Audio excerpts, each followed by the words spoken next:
Awesome. Just hoping everyone can see that screen. So thanks very much, Ed. This is a new thing for me, presenting.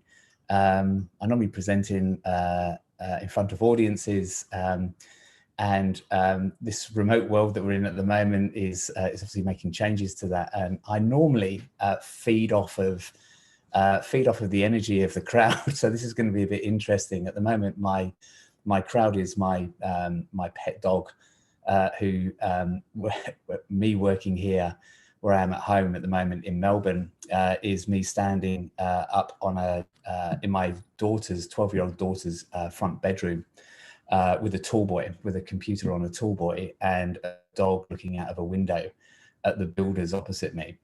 So at any point in time, you might see 2 feet go past, which is my younger daughter doing a handstand. That's happened quite a bit, but hopefully I don't get disturbed. But anyway, let me move in to the slides. As I said before, I'm John Sullivan. I'm here mainly because Ed asked me to talk. And when we were talking about things we could chat about at this conference, the thing I was interested in was really having a look at giving people some thoughts on what it's going to be like to potentially lead teams in a world where we are working as we are today, locked up at home or remotely in home, like working like that as a future way going forward. As Ed said, like I'm currently at AWS, I'm an SA manager, a solutions architect manager. I've had tech roles and leadership roles at companies like MYB, Qantas Holidays and Census. So it'd be remiss of me, so this is the story pretty much of Australia. It'd be remiss of me, I couldn't get the story to go without sort of going back through our journey of where we are today. But March the 1st, 2020, the first Australian death as a result of COVID was reported. It was sadly, it was a 78-year-old man from Perth who who contracted COVID on the Diamond Princess. By mid-March, most organisations had enacted some form of work from home policy. In the case of AWS, where we were, it was pretty much the second week of March. And it ended up with most of the delivery teams that I know by the end of the month all working remotely from home. But I think the thinking of everyone going in this was that it was just going to be a real temporary, it was going to be temporary measures, that we would review the situation sometime in May, maybe in June, and then we would just reverse out and everyone would go back to work. And it was almost like a round trip. We were going to go into lockdown and we were going to come back out, and we were going to, and then everything would be back to normal. And come sort of May, June time, people would start, really start forgetting about the things that have happened, which, my belief is, I don't think this is, it's not really a round trip. Like as a question to people, like, do we really think we'll actually go back to working in offices ever again? I think if you look at the press that's out there at the moment, the opinion on all this stuff is really undecided. For every statement I can find that says, people are preparing for everyone returning to work, I can find a counter statement from other people. My personal opinion is that if you took a scale, which I'm hoping you can see on screen with my hands, on one side being back to normal, everyone in offices, co-located, fully functional teams all co-located in offices, and the other side fully remote teams, we will end up more closer to this side of the scale on the fully remote. I think, and the reason I think that is a couple of things. One is the distancing issues that are here today. I just can't see a way, and it's looking at purely from an Australian point of view. I can't see an easy way of us getting mass people back into offices. I can't see that people are going to want to get on trains or buses locked into these containers, these metal containers, for 30 to 40 minutes, pressed up against other people. And all of the cities within inside Australia, because if this is other people outside of Australia talking, are pretty much hub and spoke. Most of all of the train lines go straight into the centre of the cities, all of the bus routes go pretty much into the centre of the cities.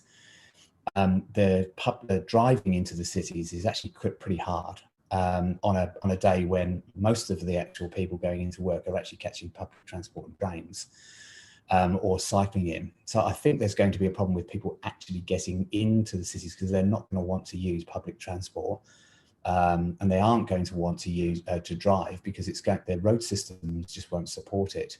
So which really leaves people then to sort of make their own way into work, which if it was me personally, I would cycle on every single day. I don't care if it rains or shines, I would cycle, rather than ever get on a piece of public transport ever again.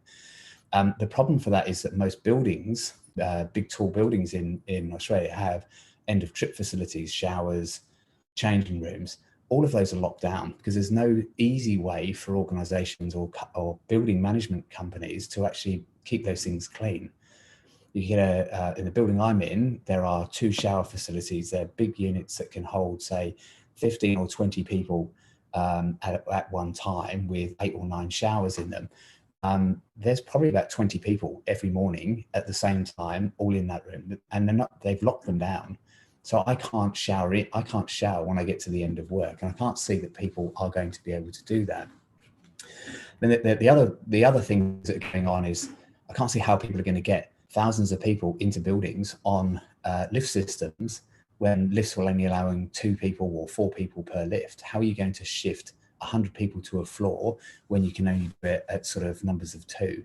People aren't going to walk up 20 floors of a building to get up there. So I think that there are some social distancing issues that are going to make it almost impossible for us to re-establish large working groups together, which is really what the major parts of our cities are. So I think that organisations will struggle to get there. The other thing that's happening is the cloud offerings. We've proven over the last, I've been in lockdown now for 11 weeks. I'm coming up to my 11th week. The cloud offerings in there are allowing us to exchange and interact and talk and share code and share product ideas and everything else quite comfortably.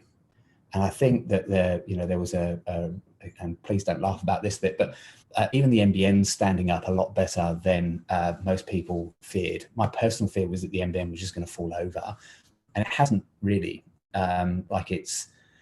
We've struggled a bit, probably in my house, we've struggled a bit because I've got 2 children who are doing online schooling, but within 2 weeks, my children go back to school. And then there's really only one person on the internet the whole time. And I think it will survive that. You also look at the reports that happen from the people doing surveys in press, and there's a lot of the staff desires and feeling is that they don't really want to go back to work. They don't feel safe going back to work. And there's a feeling inside the industry that people like that they are being productive, that this working from home was they are actually very productive. Most of the same reports that go in there talk about what the primary concerns of businesses are with people working fully remote. That concern seems to be about a drop in productivity, which there's a report that was generated about 3 weeks ago called the Octaverse Spotlight Report. So I think it's Github every year generates a report which states the interactions and activities that happen on GitHub from the development community. And this year they took the first 3 months, so February, the first 3 months of the lockdown, so February, March and April, and reviewed the activity on GitHub and related it to the same activity last year. And in that survey, sorry, I've got someone who's going to run to my door. Typical. Someone else will have to get that. Excuse me a second. Yeah, you have to get it, Molly. I apologise. There you go. There's one of the problems with working from home. Someone coming to your door mid-presentation. But anyway, in the Octaverse report, they reviewed the last 3 months of the first 3 months of this 2020 against the first 3 months of 2019. And in those comparisons, what they found in activity, there was no development dip in activity. There was an initial one at the very start where I think people in the start of February, where people really tried to come to terms with working in remote, but as soon as that they got over that initial hump, productivity went back up to the same level. So people were committing or merging code as fast as or as frequently as before. In fact, there were slight increases in that. Now, the report covers areas like the US, Europe, and Australia. So, which is why it's in the February. The lockdown in other places of the world was a lot sooner than it was in Australia. But what they found is that there has been no dip in activity, although there's actually, in some cases, there's been like a 10% or 15% increase in activity. They also found that there was a whole lot more, go figure this one, a lot more information being exchanged on GitHub. So people raising issues and tickets as a means to help people understand what it is they needed to do. They also looked at things like the length of work. The day's length of work actually was increased, but chunked into small groups. I think as people try to take their work and actually work with inside the confines of the house with other people inside their house as well. So what they did is they found that people would work longer days, the working day would go longer. It might go over a 12-hour period, but it would be broken up into sort of 2 hours and 3 hour concentrated chunks with gaps whilst there are other things that they had to do in between that, and that there was more time also spent online. So if you look at something like the Optiverse report and you look at all of the other the sort of surveys that have been done by companies and published in the press, like the NAB's done one, there's been one done on startup organizations that are venture capital backed, they all state that they feel productive. Now, the thing for me is that I'm not sure that that's the right thing for us to be measuring. Like surveys are saying that they feel productive. However, does it really show that all that productivity is actually generating the right result? So in my thing, it's is productivity our primary concern as leaders? Like if you look at productivity, it's the rate at which a person, company, or country produces goods, but effectiveness is the degree to which something is successful in producing a desired result. So in my mind, the thing we actually need to be concentrating on, and the thing to be that leaders really need to start looking at, is how do we become, productive? Like take that productivity and actually make it effective productivity. Make sure it generates the right result. Now, and I say all these things before because my opinion, and like there are no experts in where we currently are today, is that we will be in this lockdown sort of remote kind of working way with teams, fully distributed at an individual level for the foreseeable future. And I think that we haven't had enough time to see whether the activities that we've undertaken in the first 3 months of this situation have actually produced effective results. And I think that's something that we as leaders need to start concentrating on. So these are things that that I think about it. Like I'm fortunate in giving this presentation. And there probably are no real experts in trying to do what we're doing today. Like there are like fully remote working teams. I can find examples, and there are examples out there that talk about fully remote working, but they are organizations that have primarily set themselves up in a fully remote mechanism from day one, or pretty quick to starting to run. So if you look at GitLab, GitHub, Automatic, which is the producers of WordPress, Zapier, which is the workflow and integration systems application, all of those companies are fully remote working organizations, and they put lots of information out on blog posts, but they talk about how they run their business. What they don't talk about is reconfiguring the ways that they have previously been working as as grouped together, fully functional and co-located teams, which is pretty much the way that we have constructed all of our processes, like all of the agile processes that we've been sort of trying to push into and get adopted inside the sort of the product delivery industry, have all been focused on face-to-face interaction and people exchanging information frequently in a co-located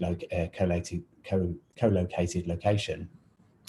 And I think that that's why I'm saying I actually feel quite lucky giving this presentation, in that I can't, if someone wants to shout at me and say, you know, John, I'm an expert, I know how to do all this, I'd really be testing it, because I think I can't find anyone that has really taken a large set of a large group of people in a team and actually made them completely remote. And it's not the same really as distributed teams, because a lot of people I've spoken to talk about, oh, we've done this before with distributed teams, or there are organizations out there that allow people the flexibility from working from home when they choose to do so. All of those models work with a group of people co-located, and then communication happening between either people that are individually remote or other teams that are remote. And you manage the communication between both of those two, either big distributed teams or the individuals coming into those big teams. What we're talking about here is individuals working together, fully remote, and that needs leadership focus. So I wanted to talk through things that I would do that I felt would be important for us as leaders, and you as leaders, to concentrate on, and really start thinking about, hang on, we are where we are today, and we are going to continue to be like we are today for a very long period of time. If you look at the majority of big companies out there at the moment, AWS for one, Twitter, LinkedIn, Facebook, they're all talking about being in this model for at least until sort of the end of the year. And my opinion is that we are going to be like this, but if we run until the end of the year, we won't come back from it, because we would have been doing this for almost a year's time. So these are things that I would do as a person, and a lot of these things I'm concentrating on with the team that I lead. It's a very small team at the moment, so it's not a lot of these things are actually applicable to me, but they're things I would apply to teams I've run at NYB, which is sort of close to the 300 size, and Census at 400. And these are the things I would look at. So the first thing I would look at as a leader is to replan and take advantage over this current situation, rather than react. What I see people doing today is I see a lot of organizations who have formed plans pre-COVID-19 at the end of last year or the start of this year. And they've made those, and they're basically trying to react to the current environment in which there are less people socially interacting. There's, people are less incentivized or motivated to look at their finances and take risks with finances, buy houses, buy things like that. People are actually physically and mentally quite locked down in this current situation. They're very cautious about what they're doing.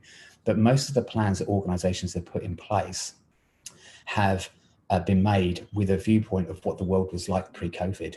But it's a different world right now. And so my opinion is that you should really start looking at the plans you have, either that be at a team level or divisional level or group or organizational level, and have a look at what the world is going to be and what it is today, and see how you can take advantage of that and reformulate your plans to take advantage of that. There are lots of ways I think that we can that have been impacted, and I think there's lots of advantages to the world today. So, like some examples, like if you look at the banking industry, like if you were to review the neo and challenger banks in Australia and overseas, and look at the impact that was having on the large financial banks in Australia, the CBAs, Westpacs, ANZs, and NABs, they were taking customers away from those organisations, and you saw banks react and try to react to that. We had NAB in Australia publicly over a year ago, I think it was just over a year ago, stated that they were going to throw $500 million at re-energizing their delivery teams in order to compete with the disruption that was going on in the industry. We had the the open banking legislation coming in. That comes in July. So banks were in this. My opinion is that banks were under duress from all of these startups. You had Zinja and 86400 and Up Banking, who were grabbing large numbers of customers away from these large financial institutes. That world's changed. Like this COVID has actually made a big impact to that, and I think that banks are now back at almost in their boxes again. If you look at the numbers of amounts of money, which is what startup or challenger banks actually thrive on, is number of money that's deposited in their accounts. There is a 30% growth in deposits in large financial institutes and a massive decline in the money that's being invested in or deposited in smaller challenger banks. That's what you're seeing in the UK and the US. If you look at Up Banking were in press a week ago, saying that they were, or it might have been a bit longer than a week ago, stating that their mode of acquiring new customers was word of mouth. And with the lack of people interacting and moving around, recommendations had decreased and the number of new customers had decreased. And so I think people now are less willing to take a risk on anything that is not an established financial organization. So I think banks now, like if their model was to fight and to challenge the challenger, they're in a different world now. And I think they could reconstruct what they're trying to do to take advantage of that new environment. You look at the medical industry, they're from Amazon and AWS, the number of organizations that we deal with that are building in video conferencing into their medical practice software. Like you could start up a whole new practice without having to think about setting up a physical location. You could do a lot of things online. The real estate industry is exactly the same thing. I look at that and go, I'm surprised that the real estate agents didn't take on virtual auctions as much as they can. We had lockdown where you couldn't actually go to an auction in person. That's actually been rolled back. But the ability, the amount of leverage you would get and the scope of which you could actually sell a product if it was online was huge. And I think there are, I talked to some people in the real estate industry, there are people out there that are now saying, that there are some smart real estate agents who are now trying to work out how they can leverage online more, recommendations mechanisms and those types of things in order to boost their business. The hiring industry is another thing as well. It's like it's actually changed. There's been a massive decline in the number of hiring. So my suggestion in these things is to say, if you are a group, either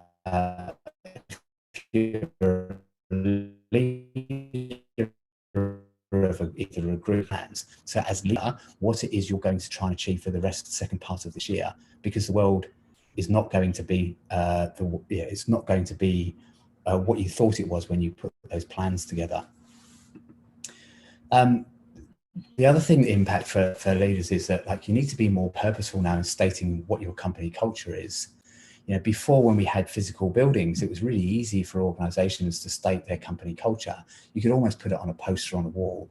Your company culture was defined in a lot of cases by, and I'm being probably, I'm generalizing this a little bit and probably a bit tongue in cheek, but there was a period we went through as delivery companies where it's like the best culture, the company with the best culture was the company that just built a new building. It had, sound absorbing concrete floors, or it was a refurbished warehouse, where come and talk to us. We're a great funky company. On Fridays, we all get together and have beer out of the fridge. It's awesome. Look at our table tennis. Look at our table tennis table. It's brilliant. We've got 3 of these things. We've got stand-up walking tables. That type of thing. That's actually the things that were defining companies' cultures, the way that people worked together. But yet all those things now are taken away.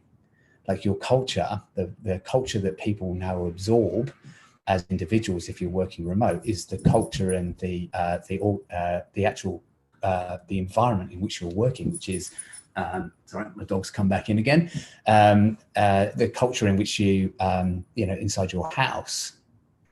And I think what you have to do, it's never really been about physical things, but I think we as an industry got quite lazy when it came to really having purpose and culture.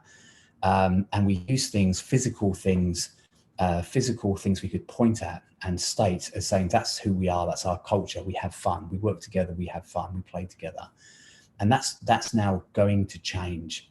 You need to, as leaders, restate, be more purposeful on what your culture is and who you are as an organization, who you are as a group, who you are as a team. And you need to basically start differentiating between other companies, because you can't differentiate now so easily.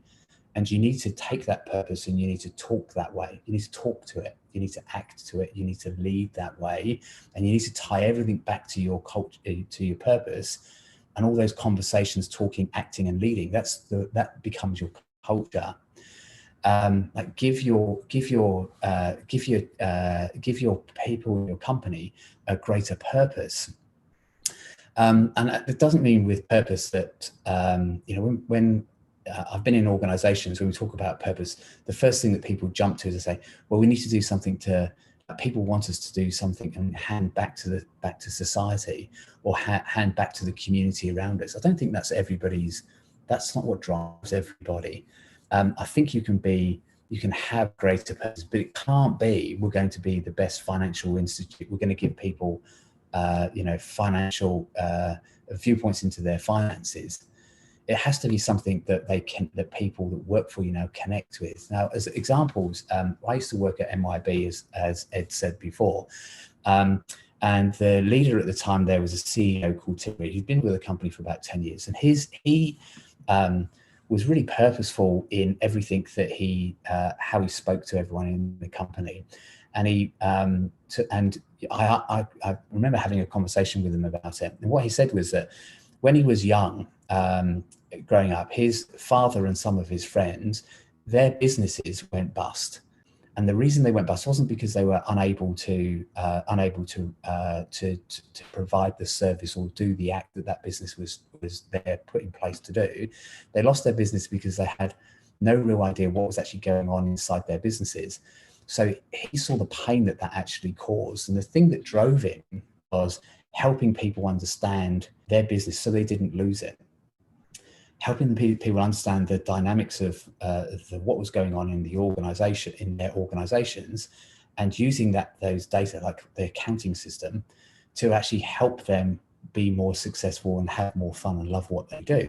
And all of the wording, all of the conversations we had at team meetings, all of the public external press, love the work you do. It was all tied back to that purpose. Everything that we did as an organization had that tie back.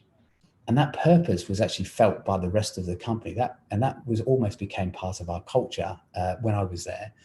And then you look at Amazon, and Amazon, I've only been at Amazon for 4 months, but Amazon, it focuses, it has a statement in it saying that, we want to be the most customer-oriented organization in the world, or customer-obsessed organization in the world.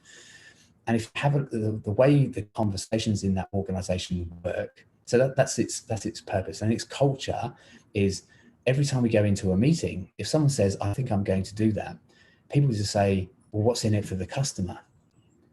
And then people go, because you're stating what you're going to do, but you're not actually stating the positive impact you're going to give customers. What benefit are you giving them? Do work back from the customer. So we have this statement called, work back from the customer. So state what the customer's objectives are, and then work back to that to then go, all right, this is what I'm going to do. And so what you see with those things is company cultures become really important, and they are super important now that if we work completely remotely. Because if you don't have that, then you just got a group of individual people doing work, and you will suffer as organizations because you will not be able to differentiate yourselves. And people really will start leaving your organization because it won't be enough that, there are no table tennis tables, there are no Friday drinks, all these types of things don't exist anymore to say I'm having fun at work. It has to be the thing that you're doing and why you're doing it. So the other one is you need to really align organizations back to company goals. So you have a purpose and a culture, the way you work, the way you talk and everything else, but what is it that you're trying to achieve? And we really need to home in on helping teams understand that the activity that they're doing, what positive impact that has towards reaching the organizational goal, its objectives and its goals, or the value it's trying to add. Fully remote teams are going to go off track far more than teams that work in a building. It's just it just stands to reason. You know, when you put teams together in a room, they can converse and you can see, have line of sight what they're doing. You have line of sight as a group what your colleagues are doing, and you almost absorb what you need to do by virtue of everyone being around you. And as soon as you then split that and split it again, split it again, and split it again, it's almost like Chinese whispers. The reason for being, the thing you're striving to achieve, actually changes. Like in Chinese whispers, the conversation changes as it goes from person to person. And now with remote people, you've actually got this, we've got this distancing in there. So you need to really trace back your company goals and objectives to the point where you can almost say, like, you're changing this button to green because it provides this solution, which is going to change the NPS rating on this product, and it changes the NPS rating on this product, which overall changes the NPS score of the company, which is an overall metric of the organization. And my belief is that, if I was doing this, the thing that I would start doing is I would start getting the external marketing team and trying to help them internally market to our teams exactly what we're trying to do. So, because I'm now trying to, like, if you look at what marketing teams do, they try and connect people to a message or to a purpose or to something. And they try to do that outside the walls of the business. And that's what marketing teams do very well. If you look at it with delivery teams, what you now need to do is you now need to use that kind of marketing mechanism on your internal team. The other thing is meaningfully measure. So, you can't, the issue, an issue with fully remote teams is you can't track a team now by line of sight, what they're doing. You can't, the days of, so I've got a story where at one company I worked at, we had an executive walking around at 5:30 in the evening, screaming at the top of his voice, "Where is everybody? They've all gone home. Nobody works here long enough." Like, it was productivity, like people bums on seats was what people saw as people actually achieving great results.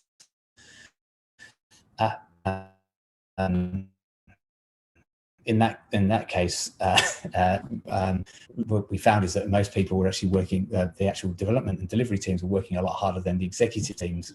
We did a network traffic comparison, and then looked at the activities from different groups of people inside the organization and proved that the developers were far more productive for longer periods of time than the actual execs, which sort of kept that exec a lot quieter. But you can't use line of sight now.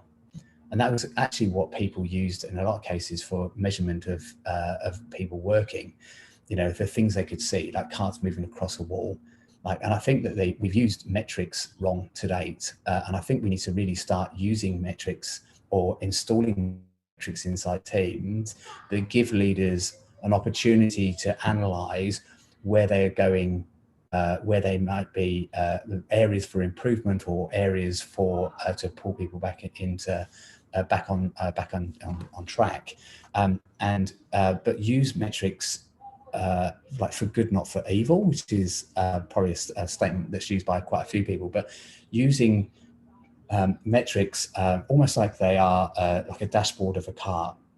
If you drive a car down a road, the measurements you see is pretty much the dashboard. You see the revs, the water temperature, you see the speed. You might see like the amount of bar that's going through the turbo. All of those things there do no more than give you an indication of what's going on in the car. Like inside the bonnet, like if you drive down the same road and one day you drive down the road and you're doing 3,000 revs and you're doing 100 kilometers an hour, If you go down there the next day and it's 3,500 revs, but you're doing 95 kilometers an hour, does that mean there's something wrong with your car? It's a point for investigation. You might get out of the car and find that you're driving into like a 100-kilometer headwind, and the reason you need more revs just to try and get the car going. So you need to use the metrics themselves don't show great performance. What they show is show you indications of areas of where you can go and look. And the thing to do is to start looking at the metrics and showing them, using them as trends. So when the things go off, like when after a while you've got trends, when things go slightly wrong or slightly deviate from a trend, then you go, there's an outlier. I need to go and have a look at why that is as it is. That gives me an indication that it's either, if it's positive, maybe we should be doing more of what's causing that that metric to go out of trend. And the one, just as examples of things to do, is I'd start looking at things like cycle time per story point size. So have a look at the, how quickly you're getting through the work depending on its size. And what you'll find with that, with those sort of approaches, is that going, actually, there's a proper way of actually cutting the work down or resizing the work into a way that makes you more, helps you your cycle time. You use things like flow efficiency, like how much time you're actually spending on activities that are meaningful work, rather than sort of the support things around it, which might be incident management and problem management or planning days or meetings. There's some other metrics which is in a report called State of DevOps, which says that high performing teams really use 4 metrics, which is like how frequently do you deploy, what's the change fail percentage. So if the change fail percentage goes up or down, then you're not performing well. Like what's the system availability, how often, how frequent, so how much is it available to the consumer, and time to restore. When it does go down, how quickly can you restore it? And if you sort of can put those metrics in and use them on a team to say, let's design things better, we are serving our customer better. If you've got flow efficiencies and cycle times, you've got ideas there of actually how you can break work up, which is something you're really going to have to concentrate on. And anecdotal evidence really isn't just going to be enough anymore for teams. You're going to need to give them evidence, because you're going to need to talk to people about things, items, things they can track towards now, because they're remote. This is flies in the face of Agile a little bit, but we need to start documenting over having face-to-face meetings. You can't have days anymore of days of continual Zoom meetings and Chime. I've got to do a plug for Amazon here, but Chime and or Hangouts for Google or Teams. Oh, sorry, my dog again. God, get out! Come on. Awesome. Yeah, you can't do these things where you have full days of Zoom meetings. I think when most people went into this lockdown process, we tried to overcompensate for the fact that people were remote. So we put lots and lots of meetings in, and I think people were getting burnout from being in back-to-back meetings in Zoom, and it looks, or Chime or Hangouts. And I think the thing is that these meetings, people, they actually are. You have to concentrate in these meetings a lot more. You have to work harder to get your point across in a conference meeting, and it's actually, there is more energy required in a online meeting than I think there is in a face-to-face meeting. You can if you're presenting in it, you spend a lot of time trying to work out, like from all of the squares that are on the screen, like what's the sentiment of the people on the other side. Like it's pretty hard today trying to present when the only thing you can see is the document, but you're having to work a lot harder in these meetings. So what you see organizations starting to talk about this now, and we've started doing it. I'll give you another example as well in a second, but of people now using collaboration collaborate over documents, and there's two reasons for it. One being the burnout on Zoom. It's people are trying to remove meetings where people work together over it, or use a meeting to work over a concept. And they're now saying, use time to dedicate your time to crystallize your thoughts into a document, and let's collaborate over a document over a period of time, and then come together just to review. And so they can actually free up times where they don't have these back-to-back, weeks of 90% of my time is on Zoom. Now, the other thing that goes on there is that, as you saw in the Octaverse report, and in I think I experience this, is that people work in chunks. And if you've got, say, 20 people in your team and they're working in different chunks, you can't get you can't get people together that often. So you're almost together at one time. So you have to start using this mode called asynchronous working, or working asynchronously, which is you need to basically be able to use a medium to move work along and then hand it to the next person when they are available to take it moving forward. And you're going to have, and the real way of doing that is to start using documents and tracking changes and work that happens on there, like when it's done, who was modified, and what changes were made, and moving things along. And I think we need to move away as leaders from having working meetings over video conferencing. So if you have a look, there's a post. There's a guy called Craig Reese, who's the VP of Product and Cards and Engineering at Airwallex. It's an awesome, he's an awesome guy. I've known him for a long time, but he recently put a post out saying that Airwallex, they sort of had got to the point where they could no longer sustain having the number of Zoom meetings that they were having in a day, and that they had moved to meetings via documents. So it's worthwhile having a read of what that is. If you look at, say, Amazon, we use this concept called narratives. It's a Jeff Bezos article that was written a number of years ago, and when I joined, I was quite interested to see whether that, whether reality met the press. And it's exactly how we work. So we'll go into a meeting, and if it's to talk about something that's new, or a concept, or how we're performing, or how we're going towards meeting a goal, the person that calls the meeting writes a narrative before that meeting, crystallizes their thoughts about what they want to do, where we currently are, and puts those things into the original idea was a 6-page narrative. What I've seen is it's not quite 6 pages, but there's a narrative. And the first part of a meeting is the moderator, or the person that called the meeting, getting the team together and saying, okay, here's the article, here's the narrative that I've written. Right, we'll give everyone 20 minutes. It looks like it's 3 pages. That you probably need about 20 minutes to consume the content. Please add your comments into the meeting and into the document. And that narrative, people just go, like when we're in that meeting, everyone comes on with video and starts talking, and then it's like, right, so 20 minutes starts now, and the moderator will basically manage time, tell everyone that every 5 minutes or 10 minutes that they're moving along that time, and people will just go off video, go mute, read the document for 20 minutes, and then you come back in after 20 minutes and everyone says, right, has everyone reviewed the documents, put your comments in, is there anything that people violently disagree to that? If not, then let's just review all the comments. And we just go through the review of the comments one by one, and everybody witnesses sort of everybody, so it gives everybody an opportunity to actually put their commentary in. But we get through meetings a lot faster. They're more, and there's, they actually are quite more productive. And I think that's, as leaders, we need to start working that way. So to make teams work in different times, you're going to have to use these sort of narrative tools and create artifacts that show what work has been done at some point in time. And my suggestion to you is start using these things, start using asynchronous documents asynchronously for that. And then one of the last things is, this is quite interesting, I think anyway.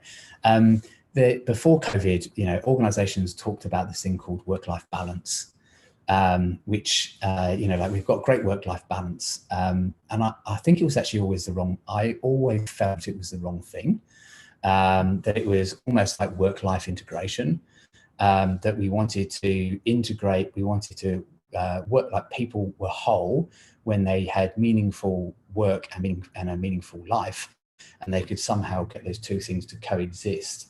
So I could meet all of the demands of the organization and my own personal aspirational goals, as well as all of my own personal aspirational goals with my family. I can balance both of those things or integrate both of those things in together. If we go with fully remote, which again, I think we will, it's going to be the other way around. It's now life and work integration. So we're going to take work and we're going to have to try and somehow integrate that into work. And it's going to be a completely different concept for people.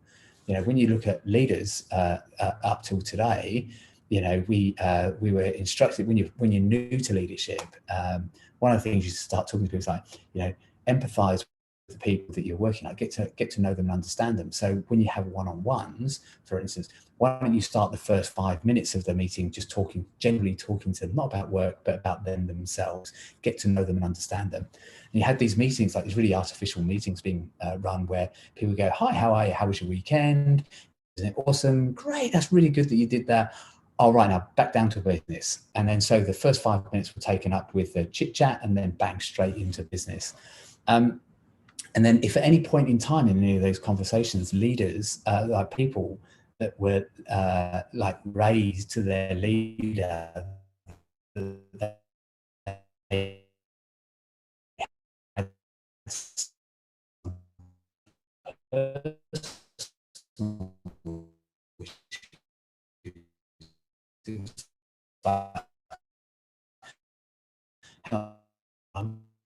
I'm not understanding the program is how that can help you. They give you the details. You should talk to those people. It's time for you to talk to those people. But you were sort of as leaders were asked to sort of back away from any and not to sort of deal with those.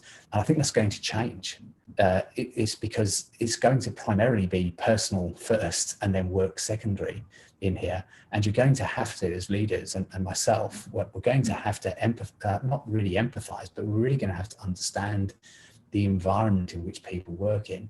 I think people will form more relationships outside of work, and we will try and find ways of actually pulling people back into the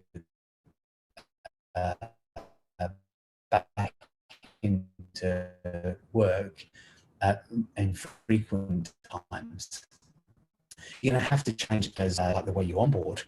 I've had to onboard, not had to, I've wanted to, but we've onboarded people into my team since we've been locked down.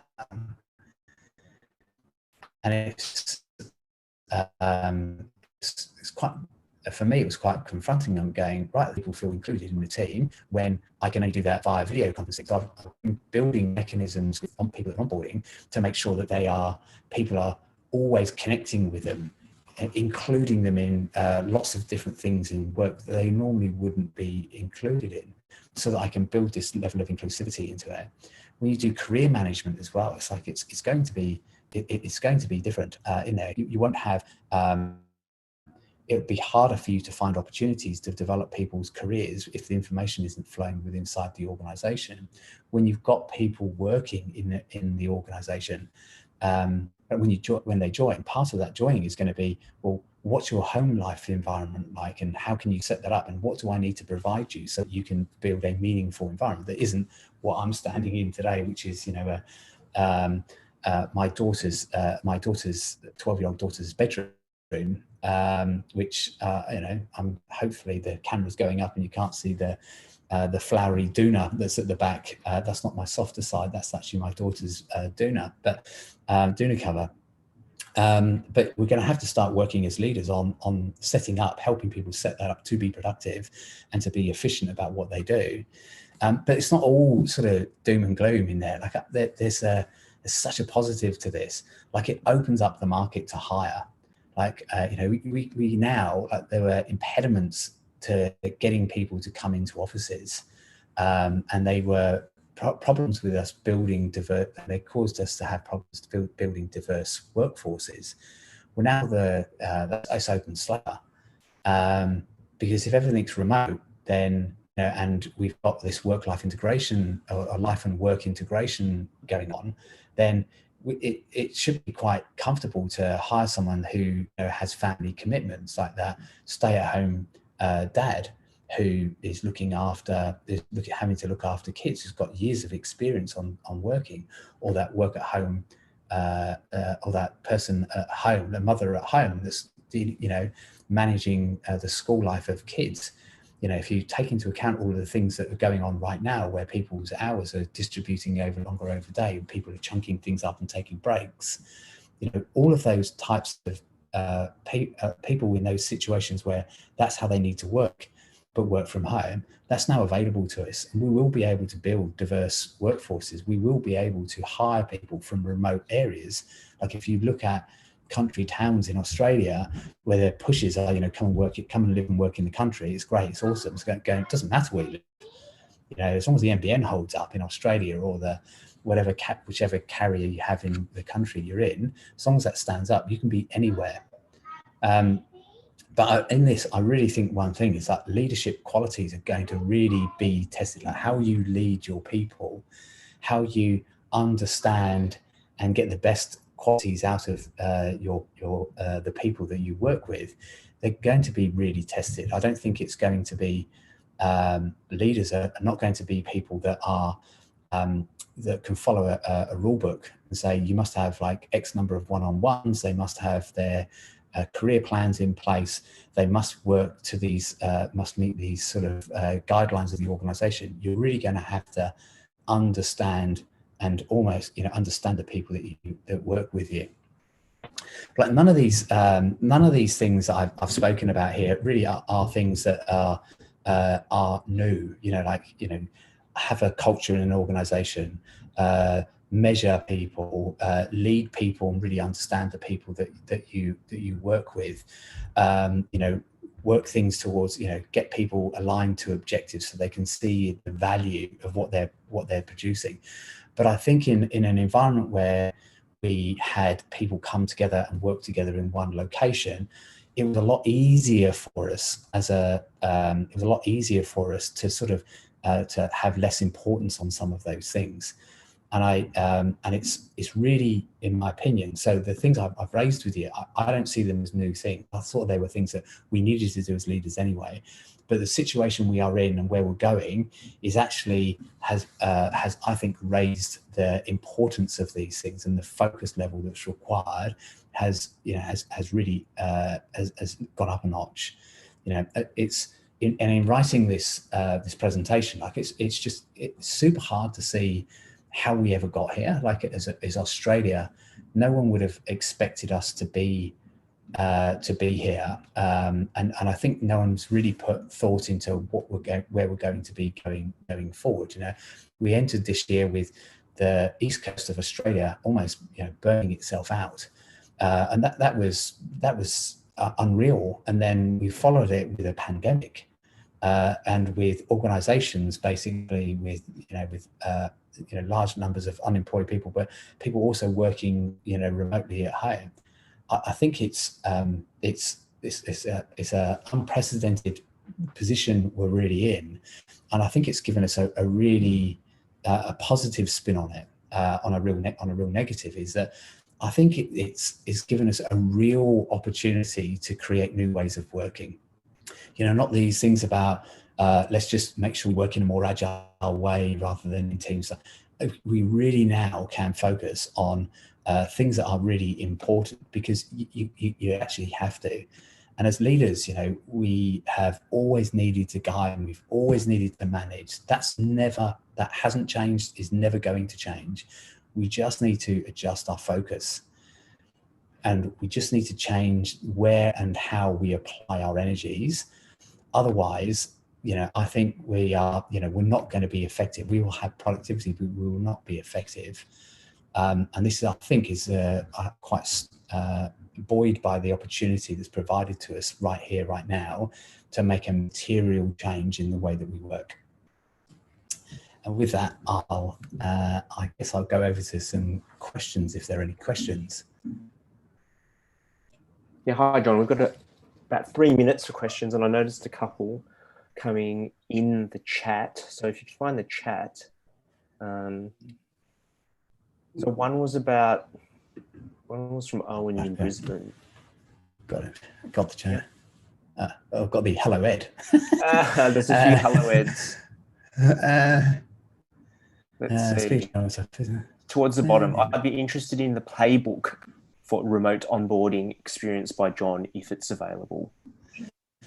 I can document it if you want at the moment. Yeah, maybe I haven't actually got a playbook written down, but I've got but I've definitely been following a sort of a prescribed way in my mind of how I do that. I don't know what the best medium to get that out. Maybe I'll put that on LinkedIn of how we've done that. So look out on LinkedIn, and I'll put something on LinkedIn in the next week or so on that. Yep. And Owen mentioned he had another question before that, but I couldn't find it. But Jeff has said, how will an employee's responsibilities change? Well, I think so. There's one thing that is definitely changing, and that is that people need to be a hell of a lot more thoughtful and manage the way they work much more than they ever did before. Like working in a company put a lot of guardrails or constructs around the way that you worked. And I think now that you are, as employees working out of organizations, you now need to really concentrate on how to be effective. Like if you're going to call a meeting, you almost need to do the time up front to think about what that meeting is. So you really need to start preparing for them. You need to hold yourself honest to distractions, because it's very easy. Like you can lose hours on social stuff. So I think the thing is people now need to really start thinking about how they work and be more mindful of that. Okay. Were there any others? Those are the ones that I could find, and we have come up to 10:30 now, so people will probably be mindful of other appointments in their calendar. So I'll just wrap it up there, and you can review this talk as well on lastconference.com/anywhere. All of the talks that we've done so far actually have been recorded and are available to be reviewed up there. So please tell other people as well. There is something nice about being live in the moment and listening to a talk, but we are my dog. Yeah, exactly. We can relive that. And then I'll just hopefully sharing this slide as well. So we've got a good week next week because we've got the famous Barry O'Reilly doing a workshop. So we've got the workshop format, which is a bit longer than a talk, and it's probably smaller, and it's less of a webinar format and more of a round table format in a meeting mode. So there is a bit more dialogue between people, and I've been trying to get Barry for quite a long time, and so I was really happy to get him on. This weekend there's one spot available for Kath Spong's flow game experience as well. The rest of those faces there, excluding John's smiling face, are people who are doing talks or workshops in the upcoming week. So please go have a look there if you're interested in anything else. So I'll say thanks very much, because I think people are making